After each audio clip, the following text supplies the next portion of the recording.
Good evening, everybody. All right, tonight we've got the great pleasure of having Rob Booker back with us. He's probably one of the best known currency traders and educators that you're going to come across. Um, he started his currency trading back in 1999, and a lot of his methods and ideas have been helping many other traders, especially online Forex trading, for years. In 2007, his book, Adventures of a Currency Trader, has influenced tons of traders out there. So with that, Rob, we're always anxious to see your techniques. So welcome to the Candlestick Forum. We're anxious to see what you got.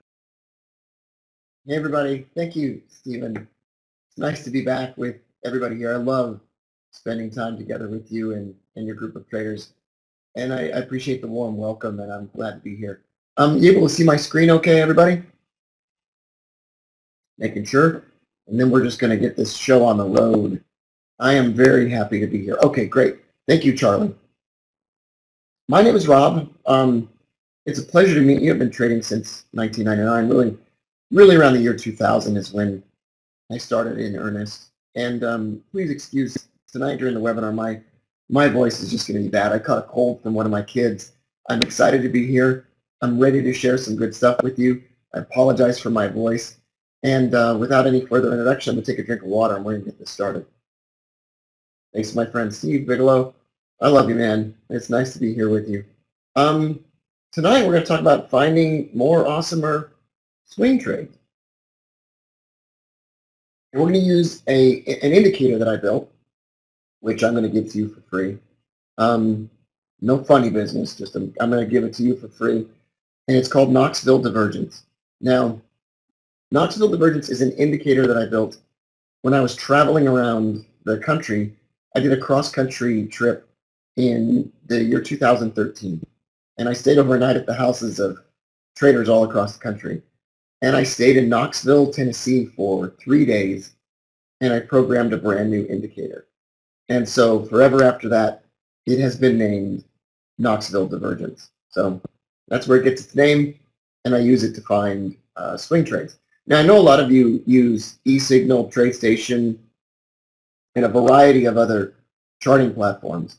I have built this indicator for just about every platform that you can imagine, with some exceptions. And if you've got a platform and I don't have the indicator for it, just get in touch with me after this is all over and let me know what charting platform you use. And if you can, put me in touch with a programmer, and I'll pay to have the indicator built for that platform. But it's available for TradeStation, eSignal, Metastock, TradingView, MetaTrader, Multicharts, and Sierra Charts, a bunch of other ones. Thinkorswim's kind of difficult because Thinkorswim's charts are garbage, but you know the platform's awesome. All right, enough about that. That's lame. Let's not talk about that anymore. I want to first start off by explaining how I start my swing trading. And in all of my years of trading, this has been the easiest way to do it.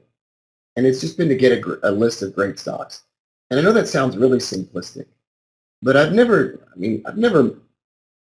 done well by making things complicated. And in the interest of full disclosure, I don't know how candid you want me to be, but the bulk of all of my money that I ever made trading was between 2004 and 2008, 2009. And I had a really simple method. And I wrote a book about it, which Steve mentioned earlier on. And it was so simple that a lot of people said, well, that's just ridiculous. And I taught 1,000 people the method. And only like 5 people did it along with me. And I made a huge pile of money, like a giant pile of money. And it was all really simple. And so I'm not really into complicated crap. I'm not into like staring at the charts all day long or sitting in front of the chart for 7 hours at a time. And I know Steve Bigelow's not either. And one thing I've always liked about Steve is that there's no sense, there's no reason to make all this stuff complicated. And nobody that I know that is trading for a living makes it complicated. So the place that I get my list of stocks is right out of this book, The Little Book That Beats the Market. This is such a simple formula. It's called Magic Formula Investing. And there's a free website where you can go and you can register. And I'm going to pull that website up right now. Now, the author of this book built a website. And on this website, you can get a free login and you can scan for 30 or 50 stocks that meet the magic formula criteria.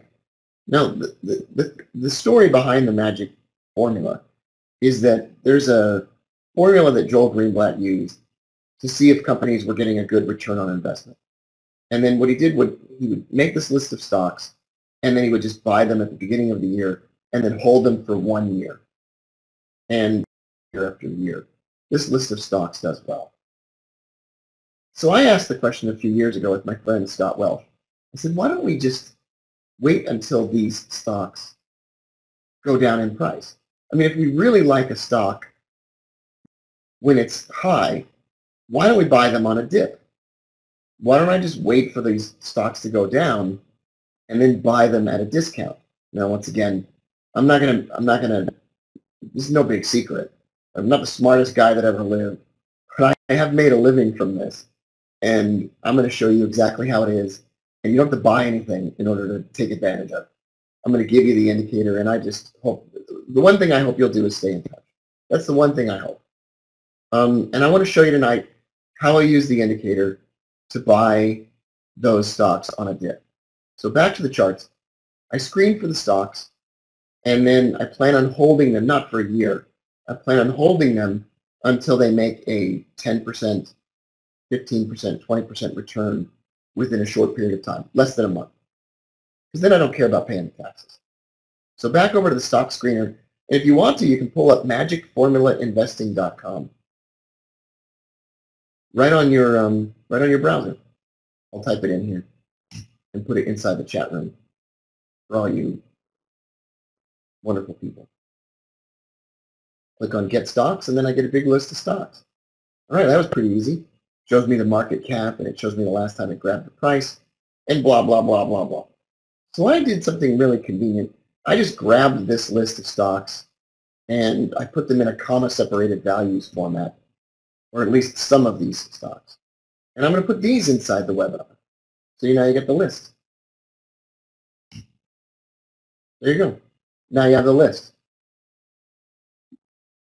I've pre-populated my TradingView.com chart with this list of stocks in the upper right-hand section of the screen. So you can see this list of stocks is already here. What makes it really easy in TradingView, you just drop a comma-separated values list of stocks, and then it just makes a whole watch list for you. Now we don't need this indicator down here. We just need Knoxville Divergence. Knoxville Divergence presents itself. That is the worst arrow ever drawn on any screen of all time. Here we go. Knoxville Divergence presents itself as a line above candles or below candles. Knoxville Divergence is simply the disagreement between price and an indicator, like any other kind of divergence.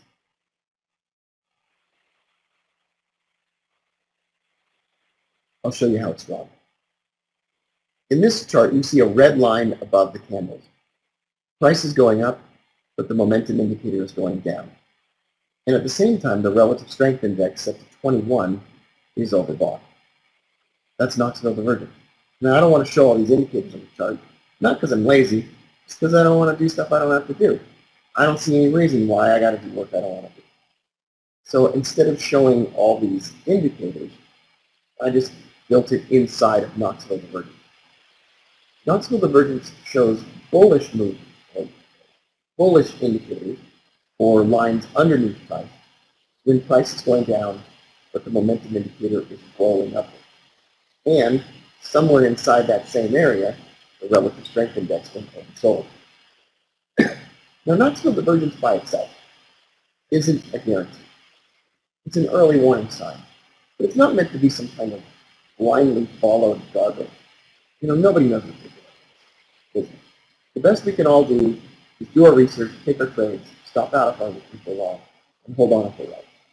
But I didn't build like a magic indicator that makes all your dreams come true and shows unicorns flying across your screen with rainbows flying out of the sky. I don't do any of that. I'm just doing it. I'm doing it the best I can, and the best I can is by not blindly following every single one of these indicator signals, but waiting. Well, what do you wait for, you might ask? Excellent question. First thing I do is I get this list of stocks.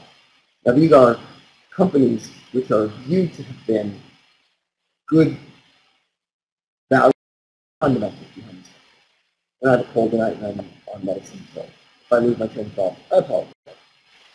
These are meant to be companies with good fundamentals. So I'm just basically going to concentrate on these companies. I'm going to throw everything else out. I don't care about everything else. Why? Because if somebody wrote a book that's been with a strategy for filtering out stocks that's been working for 75 years, I'm not going to reinvent the wheel. I'm done. I'm going to move on to the next thing. It's filtering these now for a buy trade. What I do once I have this list of stocks is I look for places where these stocks fall and create a buying opportunity. Right here at the bottom of the screen, you can see some Knoxville Divergence line. This is on United Therapeutics.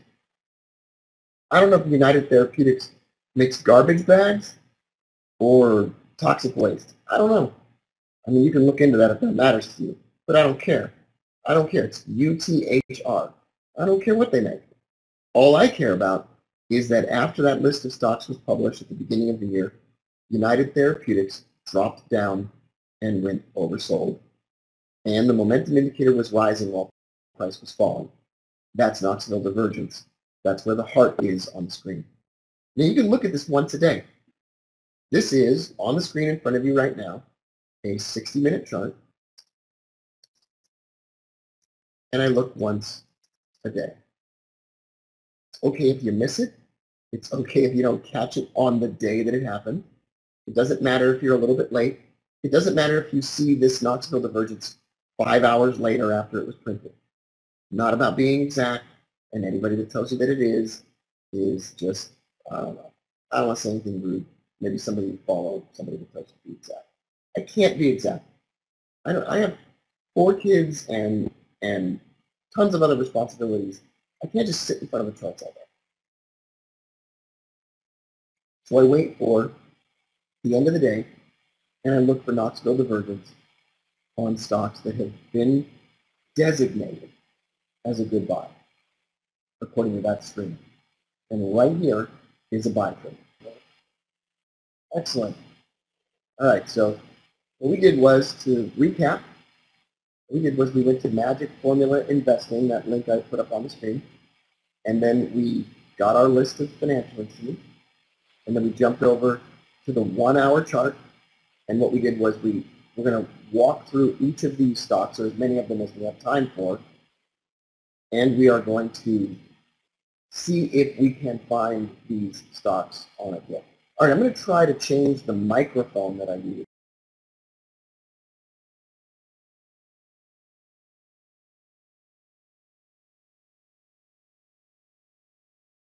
And how's that microphone, everybody? Is that any better? Does that make a difference? All right, there we go. See, that's not too hard. Excellent. Thank you, everybody. Okay. Here we go. We're going to get back to the presentation. Okay, I can't fix everybody's technology problems tonight. I'm just going to keep going here, and hopefully that'll all get sorted out.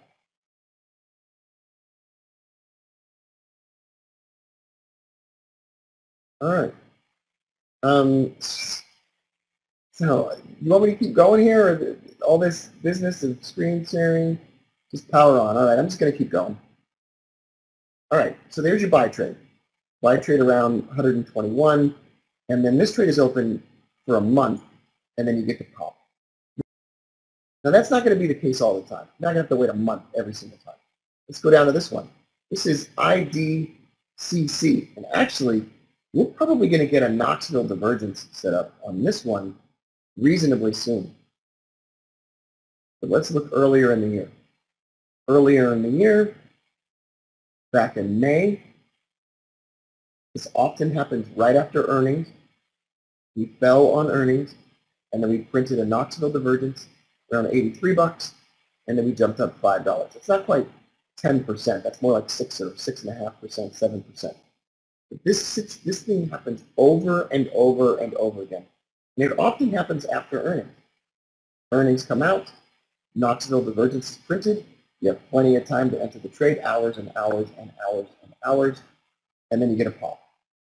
Maybe a week after, maybe a month after, but generally pretty soon after. GILD.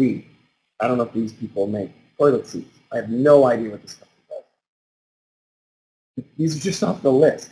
There's nothing special about this. One Knoxville Divergence line prints. It doesn't reprint. It's not one of those indicators that reprints and shows you what you'd like to see historically. It prints in May, and then the stock jumps up in June, about a month later. Pretty big move too. $64 up to $71, about a 10% gain. Earlier in the year, in February, we didn't get a divergence. We got deeply oversold, but we didn't get a divergence. So I didn't get this trade. Back in January, though, we did have several Knoxville Divergences that did print, and then we got a small move up before earnings. Here's a few tips and tricks. Look once a day. Don't worry about being exact or precise. Stop out if you're wrong. I'll show you an example of that in just a minute. And get out before earnings. Almost all of these stocks on the list don't do well after earnings. Okay, let's talk about getting out when you're wrong. Let's say you print a Knoxville, you see the Knoxville Divergence printed in this area. And let's say you have a total of, I don't know, $1,000 that you can allocate to this financial instrument, or I don't know, $5,000. It's not your entire portfolio, but you have some capital that you can allocate to this. You could do half here, and then half here. And you could scale into your position and then scale out of your position as it rises. You're going to look for a gain between 5 and 10% at a minimum. And you can always move your stock to break even after you've reached a certain amount of profit. So the DLX. I've never looked at this stock before in my life. I have no idea what's going on. Go back to January was when this list of stock was printed. So let's go all the way back to January. And let's look for the first Knoxville Divergence they printed. So the magic formula investing would say buy it at the beginning of the year. And if you bought it at the beginning of the year, you're going to buy it at $72. But if you wait for the Knoxville Divergence, you're going to buy it at a discount. That's exactly what we want to do, and then we want to see a jump. I'm not screening these. I'm not doing anything special here. Disturbing them. I'm not like only showing you the good examples. Just showing you every example. This is going to be a great one. You're going to see the bad and the good, the bad, and the ugly. Yeah, this is a great one. This is Express Scripts, ESRX. January, we print one divergence here, and then we print another one. And if you're going to divide up your capital between two setups, you scale in, and then it pops. Great. Fantastic. Same deal over here. Scale in once here. If it prints more Knoxville Divergence on a drop, you scale in again, and then it pops again, and you get out before earnings. No matter what, you get out before earnings. Remember when Bobby Axelrod on Billions didn't get out before that earnings call on that pharmaceutical company, and they lost $480 million in one day? If you don't know what I'm talking about, that's fine. This is presently, right now, showing a setup right here. This is a buy trade right now. That's exactly what I would be looking for. But I don't want to be in this trade at the time of earnings, so I need to be out of that trade before earnings. I would even wait further for it to drop even a little bit more and get an even better price. Here's AGX. I have no idea what this company does. Once again, let's take a look and see where Knoxville Divergence prints. In just a few minutes, I'll show you where you can download the indicator for free. There we are. Got some Knoxville Divergence here. Right there. You got a couple of setups. You have plenty of time to get in on that. You got to get out before earnings. You get in around 60, and it only rises as high as 62 before earnings, and then you got to dump it. You got to dump that. You can't hold that through earnings. You never want to hold any of these through earnings. You'll see time after time, as Cindy Lauper said, these don't do well at earnings. I don't know why that is, but these financial experts don't. This is back in 2016. I'm not sure this stock was on the list in 2016, so it's really not great for me to show this one. But $48 to $54 in just a couple of days. I'm going to look at I gave you the full list that you can scan through later. This stock doesn't appear to have very much volume. 388 million shares. Not a lot of volume here. I probably wouldn't want to get involved in this. But here's November 2016, getting to 21, pops all the way up to 33. That's not uncommon. VEC.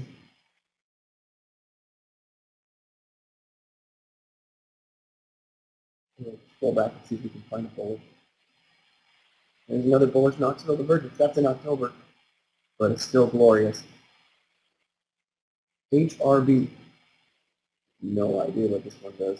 Those are beautiful. This happened in March 27th. Beautiful trade. Super consistent.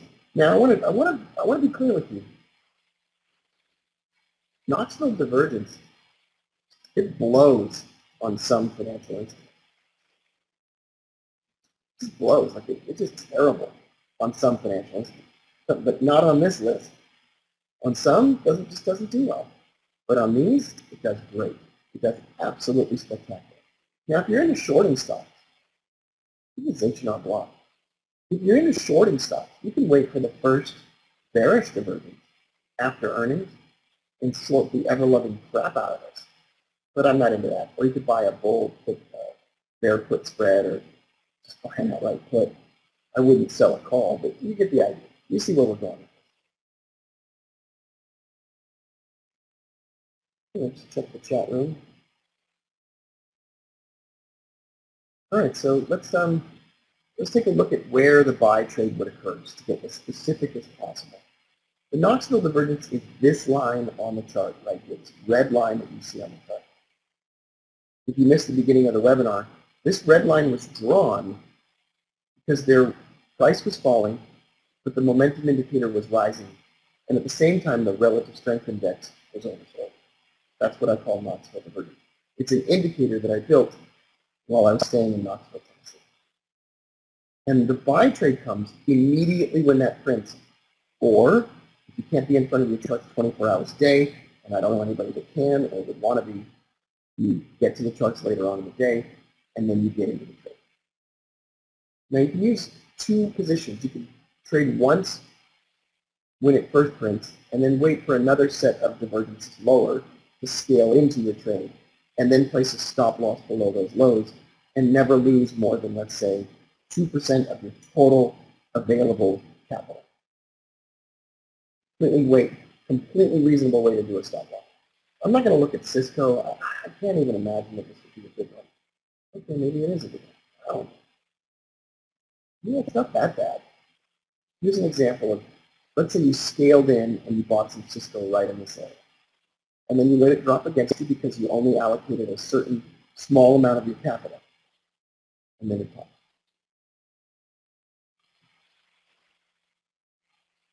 This is already back in 2016. This is November of 2016. But on these financial instruments, this list of stocks is really consistent. TDC, Teradata. I don't know. Once again, I've never seen this stock. I haven't looked at this one yet at all. That is beautiful. That is a pile of beautiful baked beans. That is amazing. I love that.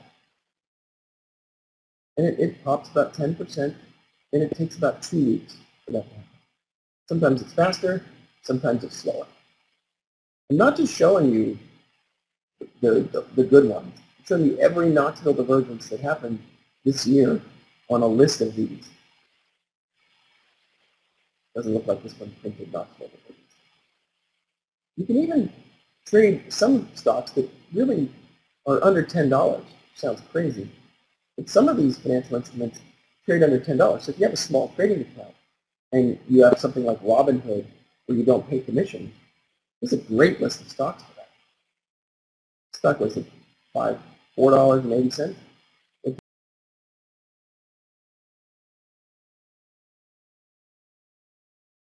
$5.50. That's a beautiful 10% move. That's glorious. I could trade that on a $1,000 account. This is one that we had to get out of before earnings at a loss. We found a loss. So this does cost. Get out around $4.50. You have to take a loss. Now, I'm not saying you take a loss of 10%. I'm saying you have to because this gap's down. And this is just one of those that doesn't work. I'm not just going to show you the ones that work. The lower the price of the stock, the more volatile it's going to be. This has no value. This is idiotic. I'm just going to delete that. Here's an interesting one. CHKE. Here's that example where there's a couple of entries. Let's say you allocate some of your capital right here on a buy trade. Price drops, and you allocate some more of your capital right here. And if you've lost 1 or 2% of your total capital, you just drop the trade, you forget about it, you move on, and you give it another shot right here. You can always get back in. But you got to get out before earnings. This is an example of where it doesn't work that great. That's going to be a small win, maybe even a loss. Totally fine with that. Let's look at some stocks priced, I don't know, in the mid-teens. We'll go back all the way to the beginning of 2017. See what we can find. All right, so this is November. All right, so this is after earnings, and there are some divergences right after earnings, and then we never go up from there. We don't really ever go up. That's going to be a loss. Maybe you take the loss down here, you take another crack at it down here below. Trading isn't about only winning, it's just about managing the situation when you've also lost a bit of money. Now, what I want to do is give you this Knoxville Divergence. It's not world famous, that's just a joke. And what I'm going to do is stop sharing my screen and reshare it just to make sure you can see the slide.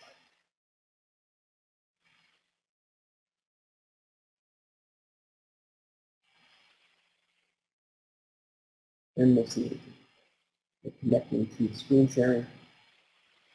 Okay, great. I'm going to look at some of your questions here, if I can, while we're looking at the chart, or at the slide, excuse me. How much would I let it drop on a bad trade before dumping it? Once I try to take a small trade, let's say I have $100,000. I might allocate, I don't know, $5,000 to buying these stocks. And I'll take the first trade when I see the divergence, and then I'll take another trade if it drops. But if I've lost, let's say, $1,000, which is 1% of my total available capital, just dump the trade. So it's not about a level for my stop loss. It's really about giving myself as much time as possible. Okay, so I want to show you where to get the Knoxville Divergence. And I'm going to put up a link right now.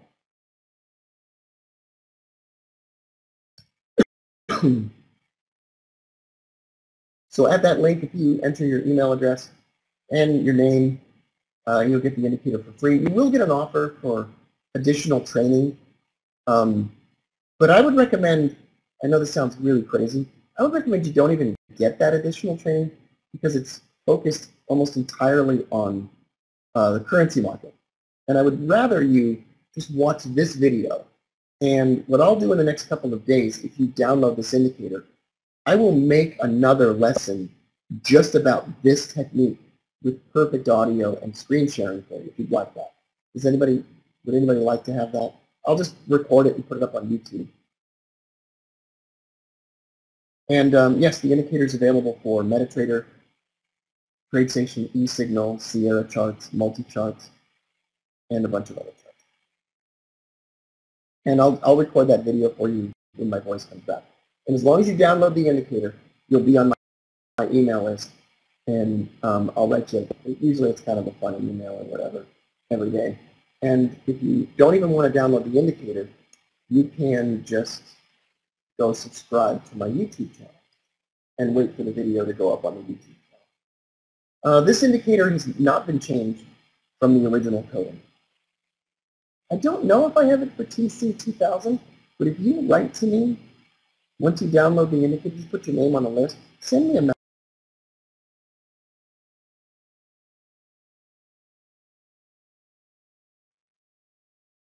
Really nice to spend some time with you. But I'm so sorry I fixed most of that now. Thanks for all your patience. I really appreciate that. And let me give you a couple more links where you can stay in touch with me. You can write me a message anytime if you go to robbooker.com/message. And you can send me a message on Facebook. I'd be happy to be in touch with you. And then it is available for Thinkorswim, but Thinkorswim's charts are really, really difficult to use. And thanks, Joe. I think that might be the case. Yeah, I really enjoy spending time with all of you here, and I really appreciate your patience as my voice has been pretty bad tonight. I can only imagine what it was like to listen to it.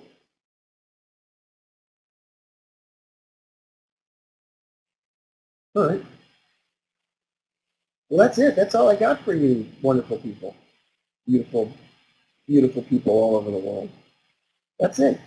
So go to those links. Download the indicator. Go to YouTube. I would say Monday or Tuesday I should have that lesson ready for you if you're interested. I might even record a lesson of me taking one.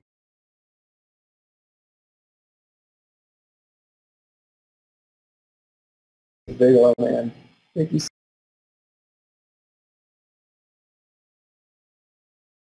so much for having me. Again,